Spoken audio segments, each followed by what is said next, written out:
Hello friends, welcome to Constant Mind. मैं हूं दीपक and daily notification जैसे कि हमारे चैनल पर अपलोड होता है, उसी कड़ी में आज हम आपको उत्तर प्रदेश की एक स्टेट गवर्नमेंट यूनिवर्सिटी से बहुत ही अच्छा नोटिफिकेशन आया है पीएचडी का। इसमें 50 से भी ज़्यादा विषय हैं और मैक्सिमम सीटें अवेलेबल हैं। लास्ट डेट 7 अक्टूबर है और इसका एप्लीकेशन 18 सितंबर से स्टार्ट हुआ है। इसमें नेट, जेआरएफ, ओनली पीजी सभी लोग आवेदन कर सकते हैं। 50% आपका एग्जामिनेशन कैटेगरी के लिए रहेगा जो डायरेक्ट एडमिशन होगा इंटरव्यू से, एंड 50% सीटें जो है वो रहेंगी एंट्रेंस एग्जाम प्लस इंटरव्यू के थ्रू। ठीक है, तो सारी डिटेल्स देखते हैं ब्रीफ में। आप अगर चैनल पर नए हैं तो सब्सक्राइब करके बेल आइकन को प्रेस कर लीजिएगा। एंड दोस्तों, साथ में पीएचडी एंट्रेंस एग्जाम के अगर यदि आपको प्रीवियस ईयर क्वेश्चन पेपर चाहिए तो सब्जेक्ट प्लस रिसर्च मेथोलॉजी का प्रीवियस ईयर क्वेश्चन पेपर का लिंक डिस्क्रिप्शन में दिया गया है और मैक्सिमम एमसीक्यू पीडीएफ फॉर्मेट में आंसर के साथ अवेलेबल हैं, जो आपके पीएचडी एंट्रेंस एग्जाम में आपको काफ़ी मदद करेंगे। तो इसे लेने के लिए लिंक डिस्क्रिप्शन में दिया गया, उस पर जाकर एक बार विजिट जरूर कीजिएगा। तो दोस्तों, जो यूनिवर्सिटी है वो है MJPRU, यानी कि रुहेलखंड यूनिवर्सिटी, बरेली, उत्तर प्रदेश। ठीक है, महात्मा ज्योतिबा फूले रुहेलखंड विश्वविद्यालय। ये इसमें 23-24 सत्र 23-24 में पीएचडी प्रवेश परीक्षा हेतु आवेदन आमंत्रित किए गए हैं। देख सकते हैं आप, लिखा है 7/10/2023 अंतिम तारीख है। ठीक है, यहाँ पर click here to read admission policy guideline आप देख लीजिएगा। इसमें जो है रिसर्च पॉलिसी दी गई है, डायरेक्ट एडमिशन के लिए प्रोसीजर दिया गया है।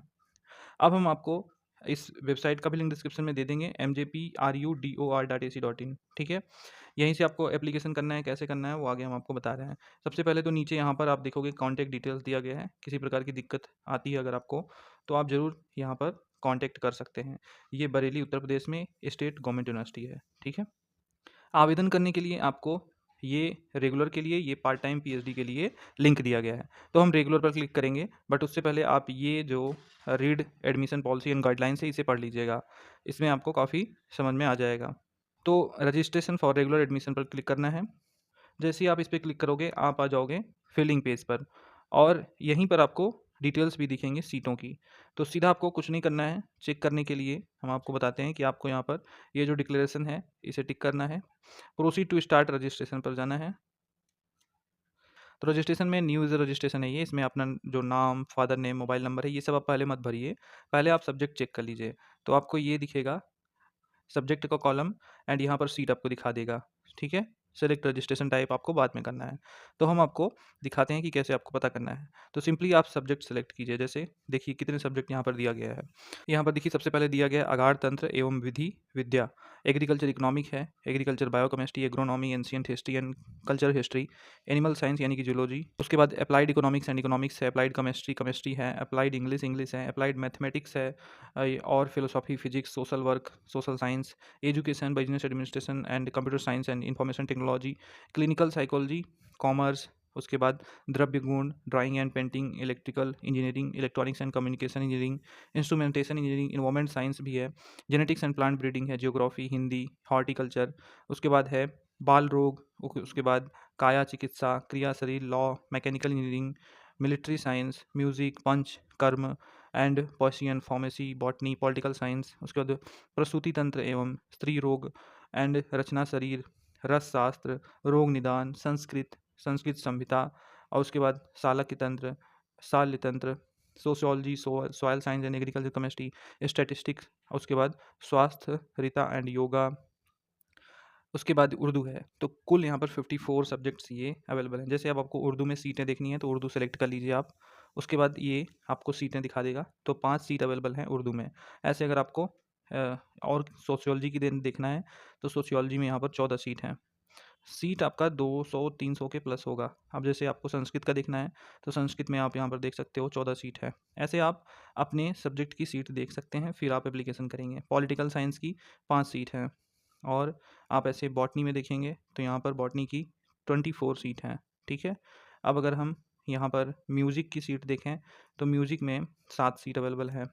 उसी के साथ अगर आप लॉ में देखेंगे तो लॉ में यहाँ पर 9 सीट हैं। पीवाईक्यू भी हमारे पास अवेलेबल है, इस यूनिवर्सिटी का नहीं है बट आपके इस यूनिवर्सिटी में भी काम आएगा।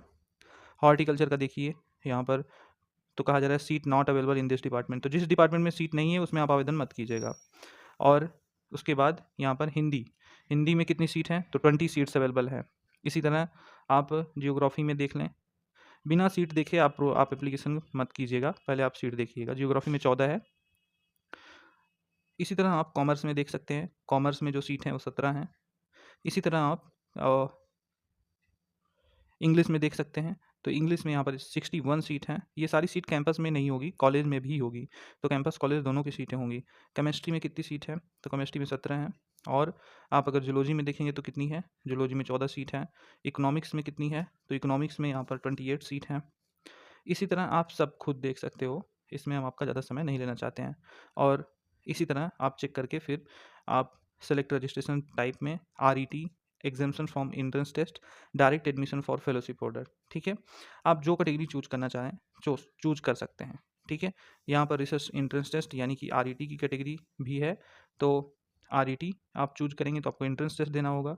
एग्जामिनेशन फॉर्म RET अगर आप चूज करते हैं तो कौन है इसमें, जो नेट है, JRF है, CSIR, JEST, GPAT, GATE, UP SLET, permanent teacher appointed in MJPRU, service army navy और एयरफोर्स ऑफिसर्स, ये सब। यहाँ पर जो एप्लीकेशन फ़ी है वो जनरल OBC EWS का 1200 रुपये है एंड SC ST ट्रांसजेंडर का 600 रुपये है, ठीक है। अब यहाँ पर RET जो होता है उसके बारे में अगर बताएं तो एलिजिबिलिटी सबसे पहली बात है कि आपका मास्टर में 55% मार्क्स होना चाहिए। 5% की छूट SC ST OBC को एलिजिबिलिटी में मिल जाएगी। अब RET भी होता है, यहाँ पर RET से अपीयरिंग भी यानी कि एग्जामिनेशन भी अवेलेबल है। तो there shall be 2 papers in RET में 2 पेपर होता है, ये नीचे आपका ये दिया गया है, ठीक है। 2 पेपर होता है, 2 घंटे का ड्यूरेशन होता है। फर्स्ट पेपर आपका ये comprehensive knowledge and research aptitude से होता है। ये objective type multiple choice question होंगे। सेकंड पेपर जो होगा वो आपके सब्जेक्ट से होगा, यानी कि फर्स्ट पेपर रिसर्च मेथोडोलॉजी से एंड सेकंड पेपर सब्जेक्ट से। Each question paper shall be of 100 marks having 100 multiple choice question. The RET shall have the minimum qualifying marks 50%, ठीक है। 50% आप लाएंगे तो क्वालिफाई माने जाएंगे, ठीक है। 2 पेपर होगा, 100 मार्क्स का दोनों पेपर होगा और 100 मल्टीपल चॉइस क्वेश्चन होंगे, ठीक है, दोनों पेपर में। अब यहाँ पर पॉइंट नंबर 7 देख लीजिए। पॉइंट नंबर 7 है following category of candidate shall be exempted from appearing in research entrance test. तो candidate who have cleared national level examination like JRF, CSIR, JEST, GPAT, GATE, NET, यानी कि only net है आपका या JRF है या gate है तो भी, यानी कि JRF वाले भी, ओनली नेट वाले भी, गेट वाले भी, एंड या आपका कोई स्कॉलरशिप है नेशनल लेवल, इंटरनेशनल कोई भी, या आपने UP स्लेट क्वालिफाई किया है तो भी ये सारे कैंडिडेट में appear for interview without appearing in RET, तो ये सारे लोग डायरेक्ट इंटरव्यू देंगे। तो ये यहाँ पर एग्जामिनेशन का प्रोसीजर था जो हमने आपको ये क्लियर कर दिया, ठीक है। तो यहाँ पर अगर आप वेबसाइट में देखोगे, जब आप सेलेक्ट रजिस्ट्रेशन टाइप यानी कि एग्जामिनेशन पर सेलेक्ट करेंगे तो यहाँ पर एक चीज़ लिखा हुआ है, ये for more detail see point number 7। तो अभी हमने जो आपको बताया पॉइंट नंबर 7 उस में एग्जामिनेशन का सारा वो यही बोला जा रहा है इसमें देखने के लिए। आप यहाँ पर क्लिक करोगे ना तो वही नोटिफिकेशन डाउनलोड कर लोगे जो अभी हमने आपको दिखाया, वो 2021 का था, ठीक है। अब यहाँ पर जो ये थर्ड पॉइंट है direct admission for fellowship holder, इसे भी देख लेते हैं क्या है ये। तो यहाँ पर fellowship name for direct admission ये लिखा गया है। बाकी ये लोग इंटरव्यू तो सभी को देना है, इंटरव्यू किसी को इंटरव्यू से छूट नहीं मिलेगी, पर जो फेलोशिप वाले हैं उनको यहाँ पर अलग किया जा रहा है जिससे कि कैलकुलेशन हो जाएगी कितने फेलोशिप वाले हैं, कितने स्कॉलरशिप वाले हैं, कितने नेट वाले हैं, सब कुछ, ठीक है। यहाँ नीचे लिखा हुआ है सबमिट के नीचे 50% seat are reserve for PhD direct admission for fellowship holder. तो ये तो हो गया डायरेक्ट एडमिशन का सीन, आप इसे अच्छे से समझ गए होंगे जो हमने आपको बताया। सीटें आपको देखनी है यहाँ से, फीस मैंने बता ही दिया आपको, एंड आपको ये भी बता दिया कि आप कौन कौन से लोग यहाँ पर एग्जिम्ट होंगे, ठीक है। तो इसका लास्ट डेट 7 अक्टूबर है। अगर आपको जल्दी से एप्लीकेशन करना है तो आपके पास अभी 17 दिन, 16 से 17 दिन शेष है, तो आप कर सकते हो। Thank you so much for watching. हो सकता है आपको समझ आया हो सारा डिटेल्स, तो लाइक कर दीजिएगा। कोई दिक्कत आती है तो पूछ लीजिएगा, और पेपर्स के लिंक डिस्क्रिप्शन में दिए गए हैं, वहाँ से आप ले सकते हो।